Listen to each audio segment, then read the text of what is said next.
Your NBC 26 Storm Shield forecast with Stephanie Mead.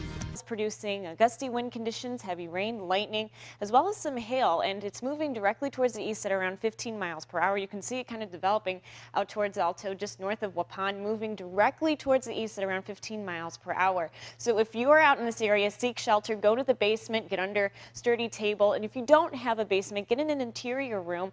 We have gusty wind conditions as well as penny-sized hail moving through the area, and that's moving southeast anywhere between 50 to 55 miles per hour. And as we take a closer look, we're going to gauge out the tracking of this system. Good morning, Haley. Hopefully you had a safe drive in, because roads right now are looking very icy, slushy, ponding water. And as we look out at our DOT cam out at 141 at Wisconsin 29, traffic picking up, but we are looking at some pretty icy conditions now looking at US 41 and Lakeview Drive. So use caution heading out on the roads this morning. We still have a winter weather advisory in effect for a majority of the NBC 26 viewing area. Winter storm warning for Shawano, Waupaca, and Waushara County that expire later this morning. Still seeing some freezing precipitation though off towards the northwest where we have that winter storm warning. Starting to see temperatures hovering above freezing down towards Fond du Lac, Sheboygan, and in Oshkosh. And that's where we're starting to see the snow that we saw earlier this morning change into that wintry mix. Just south of Appleton, you're seeing those pinks and those greens. That's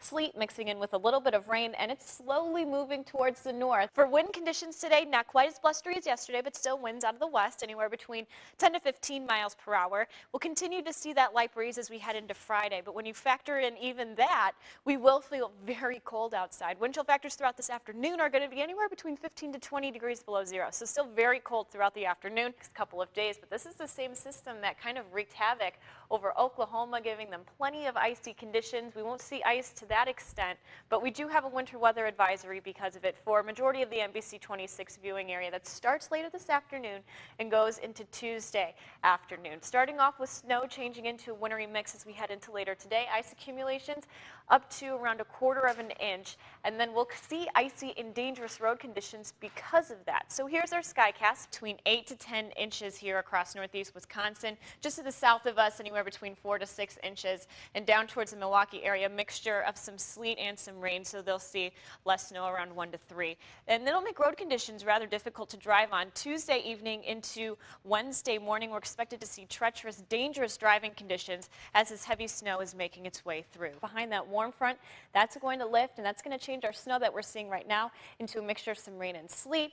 And then after that low pressure system moves through, it's going to turn very windy for tonight. At around 3 p.m., seeing that mixture line right over Green Bay, Appleton, and in Oshkosh. Primarily rain showers along the lakeshore, snow towards the northwest of us.